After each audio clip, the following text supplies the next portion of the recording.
صلی اللہ علی محمد صلی اللہ علیہ وسلم۔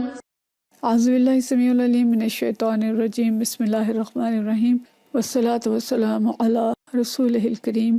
بخاری شریف کتاب صفت صلاۃ کا آج ہمارا آخری درس ہوگا انشاءاللہ، اس کے بعد آگے باب الجمعہ شروع ہوگا۔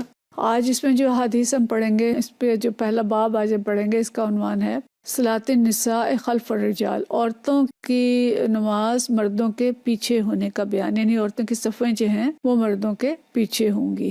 اور یہ حدیث جو ہے عن زہری بیان کرتے ہیں عن ہند بنت الحارث سے، اور وہ بیان کرتی ہیں عن ام سلمہ رضی اللہ تعالی عنہا، ام المؤمنین حضرت سلمہ سے وہ بیان کرتی ہیں۔ قالت، حضرت ام سلمہ رضی اللہ تعالی عنہا فرماتی ہیں، کان رسول اللہ صلی اللہ علیہ وسلم اذا سلم، نبی کریم صلی اللہ علیہ وسلم جب سلام پھیرتے، قام النساء حین یقضی تسلیمہ، تو جب آپ سلام پھیرتے، آپ کے سلام پھیرنے پر خواتین جو ہیں وہ کھڑی ہو جاتی، وَيَمْكُثُ هُوَ فِي مَقَامِهِ يَسِيرًا، اور آپ صلی اللہ علیہ وسلم وہیں بیٹھے رہتے، یعنی کچھ دیر جو ہے وہیں بیٹھے رہتے، قبل ان یقوم، کھڑا ہونے سے پہلے۔ قالا، زہری کہتے ہیں، نرا، ہمارا خیال ہے یہ، واللہ عالم، اصل بات اللہ ہی جانتا ہے، ان ذالک کانا، کہ یہ اس لیے تھا، لکی ینصرف النساء، کہ عورتیں جو ہیں وہ نکل جائیں، چلی جائیں، قبل ان یدرکہن احد من الرجال، یہاں تک کہ کوئی مرد ان کو راستے میں پالے، مطلب کہ مکسنگ نہ ہو، ان کا اختلاط نہ ہو راستے میں۔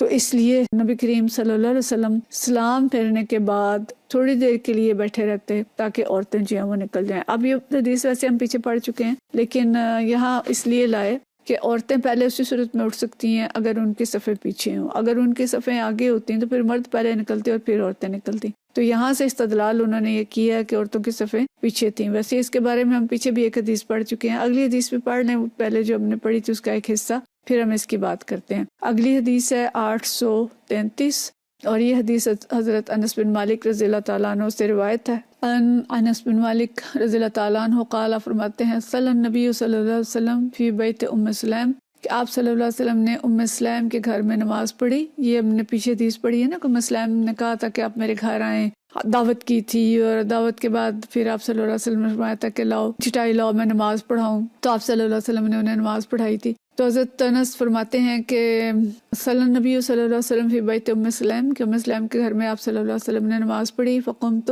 بس میں کھڑا ہو گیا، وہ یتیم خلفہ، میں اور ایک یتیم بچہ تھا، آپ صلی اللہ علیہ وسلم کے پیچھے کھڑے ہوئے، وہ ام سلیم خلفنا، اور ام سلیم جو تھی وہ ہمارے پیچھے کھڑی ہوئی۔ تو مطلب کیا ہے کہ آگے مردوں کی صف تھی اور اس کے پیچھے ام سلیم جو خاتون تھی وہ کھڑی ہوئی، اور پیچھے ہم نے اسی کے ساتھ دوسری حدیث بھی پڑھی تھی جس میں یہ آیا تھا کہ آگے مردوں کی صف، بیچ میں بچوں کی صف، اور اس کے بعد خواتین کی صف۔ اور اس پہ ہم نے پوری وہ بات بھی کی تھی کہ بعد میں آ کے ہوا کہ بچے جو ہیں وہ ساتھ بھی کھڑے ہو سکتے ہیں، اور ایک مرد ایک بچہ بھی ہو سکتا ہے، بہرحال لیکن عورتوں کی صفیں جو ہیں وہ آخر میں ہوں گی۔ تو عورت کو پیچھے کھڑا کیا گیا، اس میں مصلحت یہ نظر آتی ہے کہ ایک تو یہ کہ خواتین آسانی سے نکل جائیں جب ان کو نکلنا ہے، اور سلام پھیرنے کے بعد پہلے خواتین نکلیں پھر مرد نکلیں تاکہ الگ الگ رہیں اور دونوں کا اختلاط نہ ہو۔ لیکن اس میں اور بھی بہت ساری چیزیں ہیں اگر غور کیا جائے کہ عورت کا گھر میں نماز پڑھنا کیوں پسندیدہ ہے، کہ ظاہر ہے عورت جب باہر پڑھے گی، وہ جھکے گی، وہ سجدہ کرے گی، وہ الٹی ہوگی، تو اس میں عورت کا سطر جو ہے وہ اس طرح سے، مطلب اس کی جو کہہ لیں کہ جسمانی حیت ہے وہ ایک واضح چیز ہوتی ہے سجدے کے اندر، تو اس کی حیا کا تقاضا جو ہے بہرحال یہی ہے کہ اس کو پیچھے ہو اور مرد آگے ہوں، خواتین آگے ہوں گے اور مرد پیچھے ہوں گے، تو ظاہر ہے وہ خشوع جو ہے اس سے متاثر ہوگا۔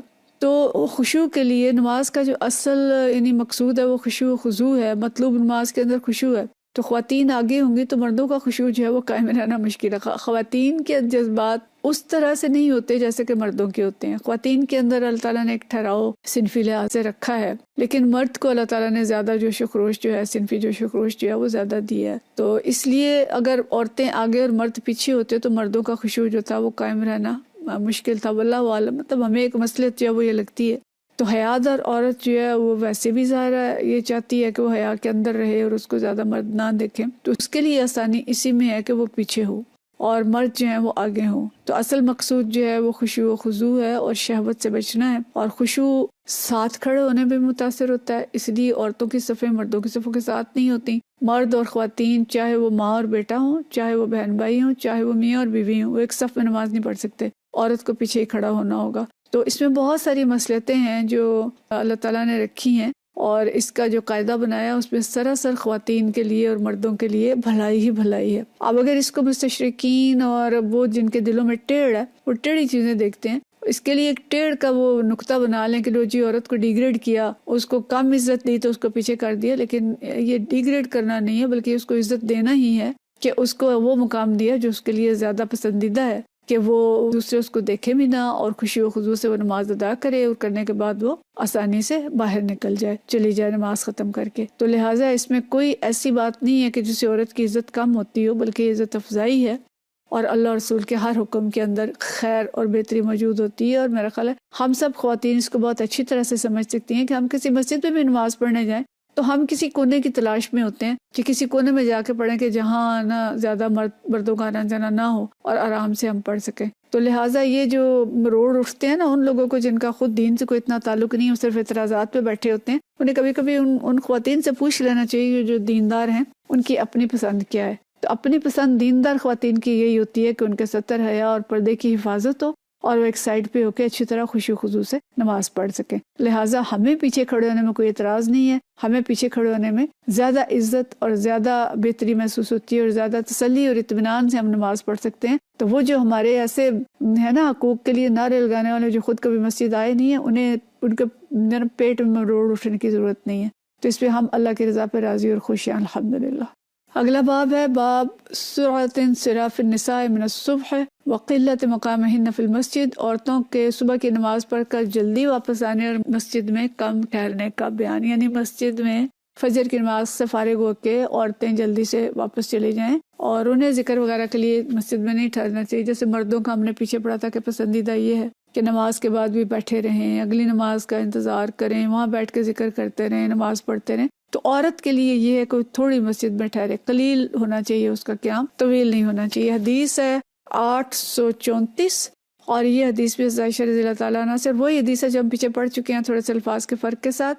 عن عائشہ رضی اللہ تعالیٰ عنہ فرماتی ہیں ان رسول اللہ صلی اللہ علیہ وسلم کان یصلی الصبح بغلس، کہ نبی کریم صلی اللہ علیہ وسلم صبح کی نماز اندھیرے میں پڑھاتے تھے.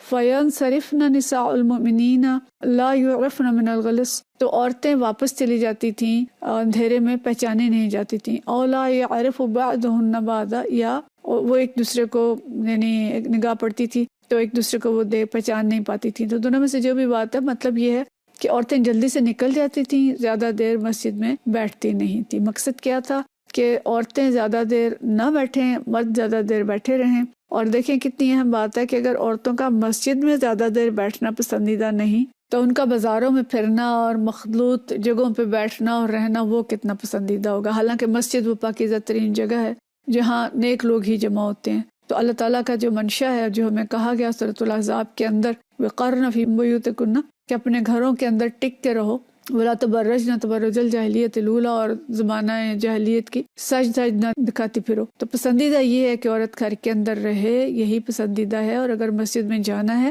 تو تھوڑی دیر کے لیے جائے، وہاں زیادہ دیر بیٹھ نہ جائے، کہ بیٹھنے کے لیے مردوں کو پسندیدہ کہ وہ بیٹھیں.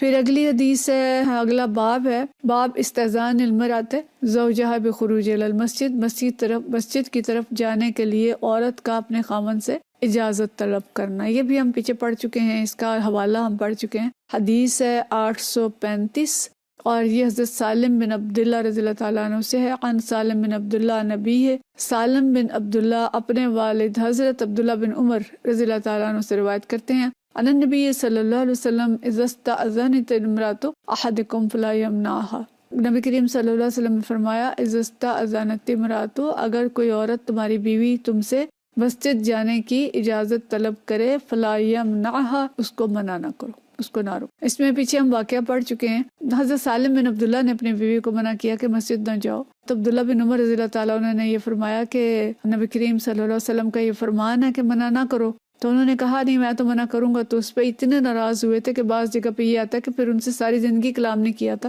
لیکن یہ کہ بہرحال وہ بھی ان کے بیٹے تھے، ہمیں نہیں معلوم کہ جو اصل بات ہے وہ کیا کہ ساری زندگی کلام نہیں کیا تھا، کچھ عرصہ ان سے ناراض رہے تھے. واللہ عالم کہ میں آپ کو نبی کریم صلی اللہ علیہ وسلم کی حدیث سنا رہا ہوں کہ آپ نے اجازت دی ہے اور آپ کہہ رہے ہیں میں نہیں دوں گا. مطلب کہ جس چیز کی اجازت نبی کریم صلی اللہ علیہ وسلم نے دی ہے آپ روک نہیں سکتے. اور اصل حکم جو ہے وہ نبی کریم صلی اللہ علیہ وسلم کا حکم ہے. تو دیکھیں عورتوں کے لیے اتنی شفقت اور اتنے ان کے حقوق کا خیال رکھنا. لیکن اس وقت جو صورتحال ہے کہ خواتین مغرب کے پیچھے بھاگ رہی ہیں حقوق نسواں کے لیے، اور وہ حقوق جو انہیں اصل میں حقوق نہیں دیے جا رہے، ان کے اوپر دوہری ذمہ داریاں ڈالی جا رہی ہیں، گھر کی بھی اور گھر سے باہر کی بھی. جبکہ اسلام ان کو عورت رکھتے ہوئے عورت کے تمام حقوق عطا کرتا ہے، اور اس کے ساتھ ساتھ اس کی نزاکت کا، اس کے جو جسمانی صلاحیتیں ہیں ان کا، ہر چیز کا خیال رکھتا ہے، اس کے جذبات کا خیال رکھتا ہے، اس کے جو پسندیدہ چیزیں ہیں ان کا خیال رکھتا ہے، اور اس کے ساتھ اس کو تمام حقوق دیتا ہے، اور جو حدود و قیود عائد کرتا ہے اس میں اسی کے لیے خیر اور بہتری ہے. تو اس لیے ہمیں اپنے دین اسلام کا صحیح شعور ہونا چاہیے، اس کو سمجھنا چاہیے، اور مغرب کے حقوق نسواں کی تحریکوں کے پیچھے لگنے کے بجائے اپنے اسلام کا مطالعہ کریں اور دیکھیں کہ اسلام نے ہمیں ان سے کئی درجے بڑھ کے اور کہیں زیادہ بہتر حقوق عطا کیے ہیں. تو بہرحال یہ پورا باب جو ہم نے پڑھا یہ بڑا خوبصورت باب تھا کہ خواتین کے چھوٹے چھوٹے احساسات کا بھی خیال رکھا گیا، اور اس کے ساتھ ساتھ جو اللہ تعالیٰ کی پسند تھی، جو نبی کریم صلی اللہ علیہ وسلم کی پسند تھی، وہ بھی ساتھ ساتھ بتا دی گئی کہ ٹھیک ہے تم مسجد جانا چاہتی ہے جاؤ، لیکن ان چیزوں کا خیال رکھو. اچھا جا رہی ہو تو زیادہ دیر نہ بیٹھو، اور پھر جا رہی ہو تو پردہ کر کے جاؤ، جیسے ہم نے پچھلے درس میں بات کی تھی. تو مقصد یہ ہے کہ ہم اللہ اور اس کے رسول اور شریعت کے احکامات کی پابندی کریں، اور شریعت ہمارے احساسات کا لحاظ رکھتی ہے. یہی دین اسلام کا حسن ہے. اللہ تعالیٰ ہمیں دین اسلام کو سمجھنے کی اور اس پہ عمل کرنے کی توفیق عطا فرمائے. آمین. آج اللہ تعالیٰ کے فضل و کرم سے ہمارا کتاب صفت الصلاۃ جو طویل باب تھا یہ ختم ہو گیا ہے. اگلی دفعہ انشاءاللہ ہم باب الجمعہ شروع کریں گے. وآخر دعوانا ان الحمدللہ رب العالمین.